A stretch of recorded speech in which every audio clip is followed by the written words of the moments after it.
ಎಲ್ಲರಿಗೂ ನಮಸ್ಕಾರ. ನಾನು ಡಾಕ್ಟರ್ ವೆಂಕಟರಮಣ ಹೆಗಡೆ, ವೇದ ವೆಲ್ನೆಸ್ ಸೆಂಟರ್, ನಿಸರ್ಗ ಮನೆ, ಶಿರಸಿ. ಆತ್ಮೀಯ ವೀಕ್ಷಕರಿಗೆ ನಮ್ಮ ಯೂಟ್ಯೂಬ್ ಚಾನಲ್ ಹೃದಯಪೂರ್ವಕ ಸ್ವಾಗತ, ಸುಸ್ವಾಗತ.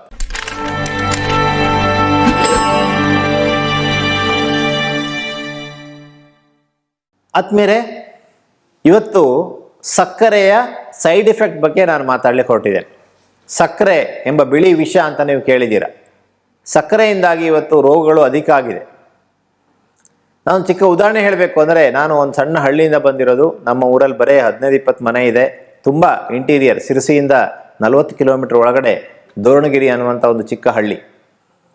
ಅಲ್ಲಿ ಕೇವಲ 15-20 ಮನೆಗಳಿದೆ. ಒಂದು ಗುಡ್ಡದ ಮೇಲೆ ಎಲ್ಲ ಮನೆಗಳು ಇದೆ. ಗುಡ್ಡದ ತುದಿಯಲ್ಲಿ ದೋರಣಗಿರಿ ಅಂತ, ಗಿರಿ ಅಂತಾನೆ ಹೆಸರು. ಸೊ ಅಲ್ಲಿ ಅಬ್ಸರ್ವ್ ಮಾಡಿದಾಗ ಅಲ್ಲಿ ವಾಸಿಸುವಂತಹ ಎಲ್ಲರೂ ಕೂಡ ಈ ಬೆಣ್ಣೆ, ತುಪ್ಪ, ಮೊಸರು, ಇದೆಲ್ಲ ಫ್ಯಾಟನ್ನು, ತೆಂಗಿನಕಾಯಿ ಎಣ್ಣೆ, ತೆಂಗಿನಕಾಯಿ ಹಾಲು, ತೆಂಗಿನಕಾಯಿ ತುರಿ, ಅದರಲ್ಲೇ ಮುಳುಗಿರ್ತಾರೆ. ಬೆಳಗ್ಗೆ ಎದ್ದು ಕೂಡಲೇ ದೋಸೆ, 2 ದೋಸೆ, 3 ದೋಸೆ ತಿಂದರೆ ಇಷ್ಟು ತುಪ್ಪ, ಬೆಣ್ಣೆ ಇರುತ್ತೆ. ಅದಕ್ಕೆ ಚಟ್ನಿ ಇರುತ್ತೆ, ಕೊಕೊನಟ್ ಚಟ್ನಿ, ಅದಕ್ಕೆ ಮತ್ತೆ ಎಣ್ಣೆ ಹಾಕ್ಕೊಳ್ತಾರೆ. ಸೊ ತೆಂಗಿನಕಾಯಿ ಎಣ್ಣೆಯನ್ನು ಟೋಟಲ್ ಫ್ಯಾಟ್.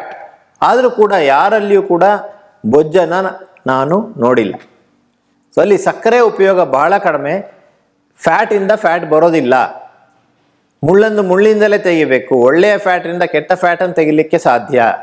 ಆದರೆ ಫ್ಯಾಟಿಗೆ ಮೂಲ ಕಾರಣ ಅದು ಸಕ್ಕರೆ. ಅನೇಕ ವರ್ಷಗಳಿಂದ ಎಲ್ಲರೂ ಅಂದ್ಕೊಂಡಿದ್ರು, ಈಗಲೂ ಕೂಡ ಅನೇಕ ಡಾಕ್ಟರ್ಸ್ ಅಂದ್ಕೊಂಡಿದ್ದಾರೆ, ಕೊಬ್ಬು ತಿಂದರೆ ಕೊಬ್ಬು ಬರುತ್ತೆ ಅಂತ. ತಪ್ಪು. ಕೊಬ್ಬು ಎಲ್ಲಿಂದ ಬರೋದು? ಅದು ಸಕ್ಕರೆಯಿಂದ. ನೆನ್ಪಿಟ್ಕೊಳ್ಳಿ ಆತ್ಮೀಯರೇ. ಕೇರಳದಲ್ಲಿ ನಾನು ಅನೇಕ ಬಾರಿ ಕೇರಳಕ್ಕೆ ಹೋಗಿದ್ದೇನೆ. ಕೇರಳದಲ್ಲಿ ಹಳ್ಳಿಗಳಲ್ಲಿ ಹೋದಾಗ ಫಿಶರ್ಮೆನ್ಸ್ ಅಂದರೆ ಮೀನುಗಾರರನ್ನು ನೋಡಿದಾಗ ಅವ್ರ ಮೇನ್ ಫುಡ್ಡು ಮೀನು. ಮೀನಲ್ಲಿ ಕೊಬ್ಬೆ ಇದೆ, ಆದರೆ ಅವರಲ್ಲಿ ದೇಹದಲ್ಲಿ ಕೂಡ ಫ್ಯಾಟ್ ಇಲ್ಲ. ಮಧ್ಯಪ್ರದೇಶ ಎಲ್ಲ ಹೊಟ್ಟೆ ಬೊಜ್ಜಿಲ್ಲ, ಫ್ಯಾಟಿ ಲಿವರ್ ಇಲ್ಲ, ಹೃದಯದ ಕಾಯಿಲೆ ಇಲ್ಲ. ಅರೆ, ನಾನ್ ವೆಜ್ಜಿಂದನೂ ಫ್ಯಾಟ್ ಇದೆ, ನಾನ್ ವೆಜ್ಜಿಂದನೂ ಬೊಜ್ಜು ಬರ್ತಾ ಇಲ್ಲ. ಈ ಕಡೆ ತುಪ್ಪ, ಬೆಣ್ಣೆ, ಮೊಸರಿಂದನೂ ಬೊಜ್ಜು ಬರ್ತಾ ಇಲ್ಲ. ಹಾಗಾದರೆ ಎಲ್ಲಿಂದ ಶುರುವಾಯಿತು ಈ ಬೊಜ್ಜು? 1960-70 ನಂತರದಲ್ಲಿ ಯಾವಾಗ ಸಕ್ಕರೆ ಇಂಟ್ರಡ್ಯೂಸ್ ಆಗಿ ಎಲ್ಲ ಕಡೆ ಸಕ್ಕರೆ ಸಪ್ಲೈ ಆಗ್ಲಿಕ್ಕೆ ಶುರುವಾಯಿತು, ಈ ಸಕ್ಕರೆ ಬೊಜ್ಜಿನ ಮೂಲ ಕಾರಣ ಆತ್ಮೀಯ. ರಿಫೈನ್ಡ್ ಫುಡ್ಡು ಹಾಗೂ ಸಕ್ಕರೆ. ರಿಫೈನ್ಡ್ ಫುಡ್ಡಿಗೆಲ್ಲ ಸಕ್ಕರೆ ಅಡಕೊಂಡಿದೆ ಅದರಲ್ಲಿ. ಇನ್ನು ಬ್ರೆಡ್ಡನ್ನು ತೆಗೆದುಕೊಳ್ಳಿ, ಬ್ರೆಡ್ಡಲ್ಲಿ ಸಕ್ಕರೆ ಹಾಕಿರ್ತಾರೆ, ಬಾಯಿಗೆ ಸಿಹಿ ಅನಿಸೋದಿಲ್ಲ, ಅದ್ರಲ್ಲಿ ಸಕ್ಕರೆ ಇದೆ. ರಸ್ಕನ್ನು ತೆಗೆದುಕೊಳ್ಳಿ, ರಸ್ಕ್ ತಿಂತಾರೆ ಟೀ ಮಧ್ಯೆ, ಅದರಲ್ಲಿ ಸಕ್ಕರೆ ಇದೆ. ಬಿಸ್ಕೆಟನ್ನು ತೆಗೆದುಕೊಳ್ಳಿ, 20-25% ಸಕ್ಕರೆ ಇದೆ. ನೀವು ಯಾವ ಆಹಾರವನ್ನು ತೆಗೆದುಕೊಳ್ಳಿ, ಅದರಲ್ಲಿ ಸಕ್ಕರೆ ಅಂಶ ಅಡಗಿಕೊಂಡಿದೆ.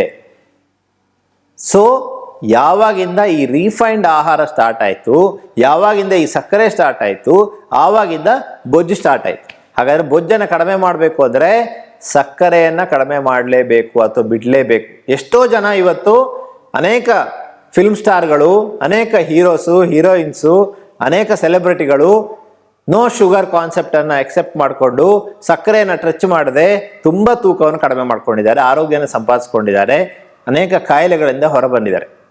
ಸಕ್ಕರೆ ಬಗ್ಗೆ ಅವರಲ್ಲಿ ಅವೇರ್ನೆಸ್ ಇದೆ, ಆದರೆ ಇವತ್ತು ಸಾಮಾನ್ಯ ಜನರಲ್ಲಿ ಅದರ ಬಗ್ಗೆ ಅವೇರ್ನೆಸ್ ಇಲ್ಲ. ಸೊ ಹಾಗಾಗಿ ಇವತ್ತಿನ ಸಂಚಿಕೆ ಸಕ್ಕರೆಯ ಸೈಡ್ ಎಫೆಕ್ಟ್ಗಳು. ಸಕ್ಕರೆ ನಿಜವಾಗ್ಲೂ ಇನ್ಸ್ಟೆಂಟಾಗಿ ನಮಗೆ ಅನೇಕ ರೀತಿಯ ತಿಂಡಿ ತಿನಿಸುಗಳನ್ನ ಮಾಡಲಿಕ್ಕೆ ಸಹಾಯ ಮಾಡ್ತು. ಆದರೆ ಸಕ್ಕರೆಯಿಂದಾಗಿ ಬೊಜ್ಜು ಬಂತು. ಅಷ್ಟೇ ಅಲ್ಲ, ಬೊಜ್ಜಿನಿಂದಾಗಿ ಈ ಥರ ಅನೇಕ ಕಾಯಿಲೆಗಳು ಕೂಡ ಪ್ರಾರಂಭ ಆಯಿತು.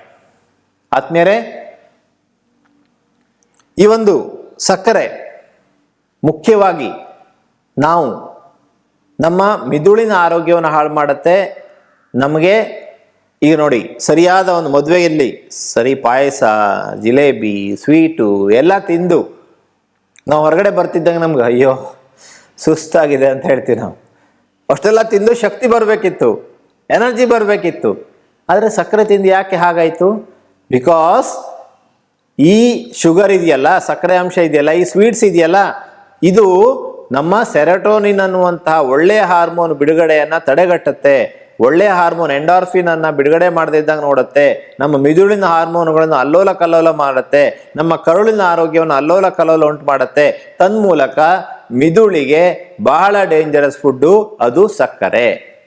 ಆದ್ಮೇಲೆ ನಮ್ಮ ಹೃದಯವನ್ನು ತೆಗೆದುಕೊಂಡ್ರೆ ನಮ್ಮ ಈ ಸಕ್ಕರೆ ಅಂಶ, ಹೆಚ್ಚಾದಂಥ ಗ್ಲುಕೋಸ್ ಅಂಶ ನಮ್ಮ ಹೃದಯದ ರಕ್ತನಾಳಗಳ ಮೇಲೆ ಅಂಟು ಥರ ಕೂತ್ಕೊಳ್ಳುತ್ತೆ. ಹಾಗೆ ಕೂತ್ಕೊಂಡಾಗ ಮಾತ್ರ ಕೊಲೆಸ್ಟ್ರಾಲ್ ಹೋಗಿ ಸ್ಟೋರ್ ಆಗುತ್ತೆ. ಕೊಲೆಸ್ಟ್ರಾಲ್ ಹಾರ್ಮ್ಲೆಸ್ ಫುಡ್, ಅದು ಹಾರ್ಮ್ಲೆಸ್ ಒಂದು ಪದಾರ್ಥ ನಮ್ಮ ರಕ್ತದಲ್ಲಿರುವಂಥದ್ದು. ಬೇಕು ನಮ್ಗದು. ಆದರೆ ರಕ್ತನಾಳ ಡ್ಯಾಮೇಜ್ ಆದರೆ ಅಲ್ಲಿ ಹೋಗಿ ಈ ಕೊಲೆಸ್ಟ್ರಾಲ್ ಕೂತ್ಕೊಂಡು ಹೃದಯದ ಬ್ಲಾಕಿಗೆ ಕಾರಣ ಆಗುತ್ತೆ. ನಾವು ಕೊಲೆಸ್ಟ್ರಾಲಿಗೆ ಬೈತೀವಿ, ಅಲ್ಲ, ಕೊಲೆಸ್ಟ್ರಾಲ್ ಅಲ್ಲ, ನಮ್ಮ ತಪ್ಪು ಜೀವನ ಶೈಲಿಯಿಂದಾಗಿ ನಮ್ಮ ಎಂಡೋಥೀಲಿಯಲ್ ಡಿಸ್ಫಂಕ್ಷನ್, ರಕ್ತನಾಳಗಳ ಒಳಭಾಗದ ಆರೋಗ್ಯವನ್ನು ಹಾಳು ಮಾಡಿಕೊಳ್ಳೋದ್ರಿಂದಾಗಿ ಆ ಕೊಲೆಸ್ಟ್ರಾಲು ಅಲ್ಲಿ ಹೋಗಿ ಕೂತ್ಕೊಳ್ಳುತ್ತೆ. ಆವಾಗ ಹಾರ್ಟಿಗೆ ಬ್ಲಾಕ್ ಆಗುತ್ತೆ ಅಥವಾ ಸಮಸ್ಯೆಗಳು ಉಂಟಾಗತ್ತೆ. ಸೊ ಹೃದಯದ ಕಾಯಿಲೆಗೆ ನಂಬರ್ 1 ಕಾರಣ ಅದು ಸಕ್ಕರೆ. ಇಲಿಗಳ ಮೇಲೆ ಪ್ರಯೋಗ ಮಾಡಿದ್ರು. ಇಲಿಗಳಿಗೆ ತುಂಬ ಫ್ಯಾಟನ್ನು ಕೊಟ್ಟರು, ತುಪ್ಪ, ಬೆಣ್ಣೆ ಎಲ್ಲ ಕೊಟ್ಟರು ಒಂದು ಗ್ರೂಪ್ ಇಲಿಗಳಿಗೆ. ಅದರಲ್ಲಿ ಯಾವುದೇ ಒಬೆಸಿಟಿ ಬರಲಿಲ್ಲ, ನಾರ್ಮಲ್ ಆಗೇ ಇತ್ತು. ಮತ್ತೊಂದು ಗ್ರೂಪ್ ಇಲಿಗಳಿಗೆ ಪ್ರೋಟೀನು, ಉಳಿದೆಲ್ಲ ಆಹಾರವನ್ನು ಕೊಟ್ಟರು, ತರಕಾರಿ, ಹಣ್ಣು ಎಲ್ಲ, ಏನೂ ತೊಂದರೆ ಆಗಲಿಲ್ಲ. ಇನ್ನೊಂದು ಗ್ರೂಪ್ ಇಲಿಗಳಿಗೆ ಬರೀ ಸಕ್ಕರೆಯನ್ನು ತಿನ್ನಿಸಿದ್ರು, ಅದರಲ್ಲಿ ಅದೆಲ್ಲ ಫುಲ್ ಫ್ಯಾಟ್ ಆಗಿ ಫ್ಯಾಟಿ ಲಿವರ್ ಉಂಟಾಗಿ ತೊಂದರೆಗಳು ಉಂಟಾಯಿತು. ಸೊ ಇದರಿಂದ ಗೊತ್ತಾಯಿತು ವಿಜ್ಞಾನಿಗಳಿಗೆ ಸಕ್ಕರೆ ಮೂಲ ಕಲ್ಪ್ರಿಟ್ಟು. ಸಕ್ಕರೆಯಿಂದಾಗಿ ಬ್ಲಡ್ ಪ್ರೆಷರ್, ರಕ್ತನಾಳಗಳ ಆರೋಗ್ಯವನ್ನು ಹಾಳು ಮಾಡಿ, ರಕ್ತನಾಳಗಳ ಗಡಸುತನವನ್ನು ಜಾಸ್ತಿ ಮಾಡಿ, ನಮ್ಮ BP ಜಾಸ್ತಿ ಆಗುವಂತೆ ಮಾಡುತ್ತೆ ಸಕ್ಕರೆ. ಪಿಂಪಲ್ಸ್, ಮುಖದಲ್ಲಾಗುವಂಥ ಮೊಡವೆ, ಇದಕ್ಕೂ ಸಕ್ಕರೆಗೂ ಸಂಬಂಧ ಇದೆ ಆತ್ಮೇಲೆ. ಮುಖದಲ್ಲಾಗುವಂಥ ಮೊಡವೆಗೆ ಸಕ್ಕರೆಗೂ ಸಂಬಂಧ ಇದೆ. ಸಕ್ಕರೆಯನ್ನು ಜಾಸ್ತಿ ತೆಗೆದುಕೊಂಡಾಗ ಮೊಡವೆಗಳ ಉತ್ಪಾದನೆ ಜಾಸ್ತಿ ಆಗುತ್ತೆ. ಗ್ಲುಕೋಸ್ ಸ್ಪೈಕ್ ಆದಾಗ ಅಲ್ಲಿ ಮೊಡವೆಗಳ ಉತ್ಪಾದನೆ ಅದು ಜಾಸ್ತಿ ಮಾಡುತ್ತೆ. ಹಾಗಾದರೆ ಈ ಗ್ಲುಕೋಸ್ ಸ್ಪೈಕಿಂದಾಗಿ ಇನ್ಸುಲಿನ್ ರೆಸಿಸ್ಟೆನ್ಸ್ ಜಾಸ್ತಿ ಆಗುತ್ತೆ, ಡಯಾಬಿಟಿಸ್ ಬರುವಂತಹ ಚಾನ್ಸಸ್ ಇದೆ. ಮಧುಮೇಹಕ್ಕೆ ಮೊಟ್ಟ ಮೊದಲ ಪ್ರಮುಖವಾದ ಕಾರಣವೇ ನಮ್ಮ ಆಹಾರದಲ್ಲಿ ಅಡಗಿರುವಂತಹ ಸಕ್ಕರೆ ಅಂಶ. ಅದನ್ನು ನಾವು ಕಡಿಮೆ ಮಾಡಿದ್ರೆ, ಶುಗರ್ ಅನ್ನು ಬಿಟ್ಟರೆ ಖಂಡಿತವಾಗಿ ನಾವು ಅರ್ಧದಷ್ಟು ಕಾಯಿಲೆಗಳನ್ನು ಕಡಿಮೆ ಮಾಡ್ಲಿಕ್ಕೆ ಸಾಧ್ಯ. ಆದ್ಮೇಲೆ ವಾರ್ಬರ್ಗ್ ಶಿಫ್ಟ್ ಫಾರ್ಮುಲಾ ಅಥವಾ ಮೆಕ್ಯಾನಿಸಮ್ ಅಂತ ಒಂದು ಆಗುತ್ತೆ ಕ್ಯಾನ್ಸರ್ ಪೀಡಿತರಲ್ಲಿ. ಸೊ ಇಲ್ಲಿ ಏನಾಗುತ್ತೆ ಅಂದರೆ, ಕ್ಯಾನ್ಸರ್ ಸೆಲ್ಗಳು ಈ ಗ್ಲುಕೋಸನ್ನು ATP ಕನ್ವರ್ಟ್ ಮಾಡಬೇಕು. ಇಲ್ಲಿ ಒಂದು ಗ್ಲುಕೋಸಿಂದ ನಾರ್ಮಲ್ ಸೆಲ್ಲಲ್ಲಿ 28ರಿಂದ 30 ATP ಕನ್ವರ್ಟ್ ಆಗುತ್ತೆ, ಅದು ನಾರ್ಮಲ್. ಆದರೆ ಈ ಕ್ಯಾನ್ಸರ್ ಸೆಲ್ಲು ಕೇವಲ 2 ATP ಕನ್ವರ್ಟ್ ಮಾಡುತ್ತೆ.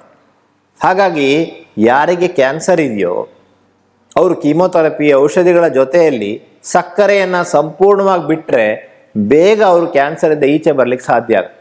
ಸೊ ಹಾಗಾಗಿ ಕ್ಯಾನ್ಸರಲ್ಲೂ ಕೂಡ ಸಕ್ಕರೆ ಕೆಟ್ಟದ ಕೆಲಸ ಮಾಡುತ್ತೆ. ಸೊ ಹಾಗಾಗಿ ಕ್ಯಾನ್ಸರ್ ಪೀಡಿತರು ಕೂಡ ಸಕ್ಕರೆಯನ್ನು ಬಿಡೋದು ಬಹಳ ಬಹಳ ಮುಖ್ಯ. ಸಕ್ಕರೆಗೆ ಫುಲ್ ಬ್ರೇಕನ್ನು ಹಾಕಬೇಕು. ಸೊ ಹಾಗಾದರೆ ಸಕ್ಕರೆ ಇವತ್ತು PCODಗೆ ಪ್ರಮುಖವಾದ ಕಾರಣ. ಆದ್ಮೇಲೆ ಇವತ್ತು ಯುವತಿಯರಲ್ಲಿ PCOD ಕಂಡು ಬರ್ತಾ ಇದೆ. ಅದಕ್ಕೆ ಇನ್ಸುಲಿನ್ ರೆಸಿಸ್ಟೆನ್ಸ್ ಪ್ರಮುಖವಾಗಿ ಕಾರಣ. ಈ ಇನ್ಸುಲಿನ್ ರೆಸಿಸ್ಟೆನ್ಸ್ಗೆ ಸಕ್ಕರೆ ಪ್ರಮುಖವಾದ ಕಾರಣ. PCODಯನ್ನು ಉಂಟು ಮಾಡಲಿಕ್ಕೆ ಸಕ್ಕರೆ ಒಂದು ಪ್ರಮುಖವಾದ ಕಾರಣ. ಹಾಗಾಗಿ ಸಕ್ಕರೆಯನ್ನು ಬಿಟ್ಟರೆ ಈ PCOD ಕಡಿಮೆ ಆಗುತ್ತೆ, ಮಕ್ಕಳಾಗದೇ ಇರುವಂಥ ಸಮಸ್ಯೆ ಕಡಿಮೆ ಆಗುತ್ತೆ. ಇನ್ನು ಫ್ಯಾಟಿ ಲಿವರ್ ಅನೇಕರಲ್ಲಿ ಇವತ್ತು ಕಂಡು ಬರ್ತಾ ಇದೆ. 100 ಜನರಲ್ಲಿ ಸ್ಕ್ಯಾನ್ ಮಾಡಿದ್ರೆ 50ರಿಂದ 60 ಜನರಲ್ಲಿ ಫ್ಯಾಟಿ ಲಿವರ್ ಕಂಡು ಬರ್ತಾ ಇದೆ. ಹಾಗಾದರೆ ಈ ಒಂದು ಗ್ಲುಕೋಸು, ಸಕ್ಕರೆಯಲ್ಲಿರುವಂಥ ಗ್ಲುಕೋಸು ಫ್ಯಾಟಾಗಿ ಕನ್ವರ್ಟ್ ಆಗುತ್ತೆ. ಆದ್ಮೇಲೆ ಅದು ಫ್ಯಾಟಾಗಿ ಕನ್ವರ್ಟ್ ಆಗಿ ಲಿವರಲ್ಲಿ ಸ್ಟೋರ್ ಆಗುತ್ತೆ. ಸೊ ಆವಾಗ ಫ್ಯಾಟಿ ಲಿವರ್ ಉಂಟಾಗುತ್ತೆ. ಫ್ಯಾಟಿ ಲಿವರಿಂದಾಗಿ grade 1, grade 2, grade 3 cirrhosis. So liver ಇರೋದು ಒಂದೇ ಆರ್ಗನ್, ಅದು ಹೋಗ್ಬಿಟ್ರೆ ನಮ್ಮ ಹತ್ರ ಏನು ಮಾಡಲಿಕ್ಕೂ ಆಗಲ್ಲ. ಸೊ ಅಂಥ ಪರಿಸ್ಥಿತಿ ಬರುತ್ತೆ. ಹಾಗಾಗಿ ಸಕ್ಕರೆ ಎಂಬ ಬಿಳಿ ವಿಷ 100ಕ್ಕೆ 100ರಷ್ಟು ಸತ್ಯ ಆದ್ಮೇಲೆ.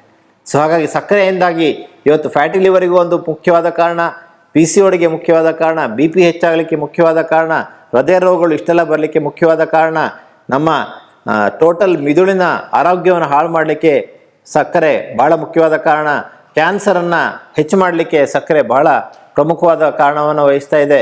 ಹಾಗಾದರೆ ಸಕ್ಕರೆಯಿಂದಾಗಿ ಮೊಡವೆಗಳು ಜಾಸ್ತಿ ಆಗುತ್ತೆ. ನೋಡಿ ಎಷ್ಟೆಲ್ಲ ಒಂದು ಸಮಸ್ಯೆಗಳು. ಸೊ ಹಾಗಾಗಿ ಸಕ್ಕರೆಯನ್ನು ಕಟ್ ಮಾಡುವಂತಹ ಧೈರ್ಯವನ್ನು ನಾವು ಮಾಡಬೇಕು. ನಾವು ಸಕ್ಕರೆಯನ್ನು ಯಾವಾಗ ಬಿಡಲಿಕ್ಕೆ ಶುರು ಮಾಡ್ತೇವೆಯೋ ಆಗ ನಮ್ಮ ಆರೋಗ್ಯ ಸುಧಾರಿಸಲಿಕ್ಕೆ ಶುರುವಾಗುತ್ತೆ. ಕೊಬ್ಬಿನ ಮೇಲೆ ಸುಮ್ಮನೆ ಆಪಾದನೆ ಮಾಡಿದರು. ಒಳ್ಳೆಯ ಕೊಬ್ಬಿನಿಂದ ನಮಗೆ ಒಳ್ಳೆಯದೇ ಆಗುತ್ತೆ, ಕೆಟ್ಟ ಕೊಬ್ಬಿನಿಂದ ಕೆಟ್ಟದಾಗತ್ತೆ. ರಿಫೈನ್ಡ್ ಆಯಿಲ್ಸು, ಬೇಕರಿ ಆಹಾರಗಳು, ಕರ್ದ ಆಹಾರಗಳು, ಇದೆಲ್ಲವೂ ಕೆಟ್ಟ ಕೊಬ್ಬು. ಸೊ ಅದನ್ನು ಬಿಟ್ಟು extra Virgin olive oil, extra Virgin coconut oil, ತುಪ್ಪ ಇರ್ಬೋದು, ಬೆಣ್ಣೆ ಇರ್ಬೋದು, ಗೋಡಂಬಿ, ಬಾದಾಮಿ, ಪಿಸ್ತಾ, ವಾಲ್ನಟ್ಟು, ಶೇಂಗಾ ಮುಂತಾದ ಅಥವಾ ಬೀಜಗಳಲ್ಲಿರುವಂಥ ಫ್ಯಾಟ್ ಇರ್ಬೋದು, ಇದೆಲ್ಲವೂ ಒಳ್ಳೆಯದನ್ನು ನಮ್ಗೆ ಮಾಡುತ್ತೆ. ಆದರೆ ಕೆಟ್ಟ ಫ್ಯಾಟು, ಕರ್ದ ಆಹಾರ ಇದು ನಮ್ಗೆ ಕೆಟ್ಟದ್ದು ಮಾಡುತ್ತೆ. ಅದಕ್ಕಿಂತಲೂ ಜಾಸ್ತಿ ಡೇಂಜರಸ್ಸು ಈ ಸಕ್ಕರೆ. ಹಾಗಾಗಿ ಸಕ್ಕರೆಯಿಂದ ನಾವು ದೂರ ಇಡೋಣ. ಸಕ್ಕರೆಯಿಂದ ದೂರ ಇದ್ದರೆ ಖಂಡಿತವಾಗಿ ನಮಗೆ ನಮ್ಮ ಆರೋಗ್ಯವನ್ನು ಮರಳಿ ಪಡೀಲಿಕ್ಕೆ ಸಾಧ್ಯ. ಸಕ್ಕರೆ ಎಂಬ ಬಿಳಿ ವಿಷದಿಂದ ನಾವು ನಿಧಾನವಾಗಿ ಬಿಡ್ತಾ ಒಂದು 5 ಡೇ ಸಕ್ಕರೆಗೆ ಸಂಪೂರ್ಣ ಬೈ ಹೇಳಿದರೆ ಖಂಡಿತ ಸಹಾಯ ಆಗುತ್ತೆ. ಸಕ್ಕರೆ ಬಿಟ್ಟು ಬೆಲ್ಲ ತಿನ್ಬಿಟ್ರೆ ಅಂತ ಕೆಲವರು ಕೇಳ್ತಾರೆ. ಬೆಲ್ಲದಲ್ಲಿಯೂ ಕೂಡ ಅದೇ ಅಂಶಗಳಿರುತ್ತೆ, ಆದರೆ ಸ್ವಲ್ಪ ಪ್ರಮಾಣದಲ್ಲಿ ಸಾವಯವ, ಅದು ಸಂಪೂರ್ಣ ಸಾವಯವ ಬೆಲ್ಲವನ್ನು ಸ್ವಲ್ಪ ಪ್ರಮಾಣದಲ್ಲಿ ಉಪಯೋಗಿಸಿದ್ರೆ ಅಷ್ಟೇನು ತೊಂದರೆ ಆಗಲಿಕ್ಕಿಲ್ಲ. ಆದರೆ ಇವತ್ತು ಈ ವೈಟ್ ಶುಗರ್ ಏನಿದೆಯಲ್ಲ ಎಲ್ಲ ಕಡೆ ಹಾಸು ಹೊಕ್ಕಾಗಿದೆ, ಪ್ರತಿಯೊಂದು ಆಹಾರದಲ್ಲಿ ಅಡಗಿ ಕುಳಿತಿದೆ. ನೀವು ಏನೇ ತೆಗೆದುಕೊಂಡ್ರಿ ಮಾರ್ಕೆಟಲ್ಲಿ ಅದರಲ್ಲಿ ಸಕ್ಕರೆ ಅಂಶ ಇದೆ, ರೆಡಿಮೇಡ್ ಫುಡ್ಡಲ್ಲಿ ಸಕ್ಕರೆ ಅಂಶ ಇದೆ. ಸೊ ಹಾಗಾಗಿ ಸಕ್ಕರೆಯನ್ನು ಬಿಡಲಿಕ್ಕೆ ನಾವು ಪ್ರಯತ್ನ ಮಾಡೋಣ. ಸೊ ತನ್ಮೂಲಕ ನಮ್ಮ ಆರೋಗ್ಯನ ಒರೆಸ್ಕೊಳ್ಳೋಣ ಅನ್ನುವಂಥ ಸಂದೇಶವನ್ನು ಹೇಳ್ತಾ ಈ ಒಂದು ವಿಡಿಯೋನ ಬೇರೆಯೊಂದಿಗೆ ಶೇರ್ ಮಾಡ್ಕೊಳ್ಳಿ. ಧನ್ಯವಾದಗಳು.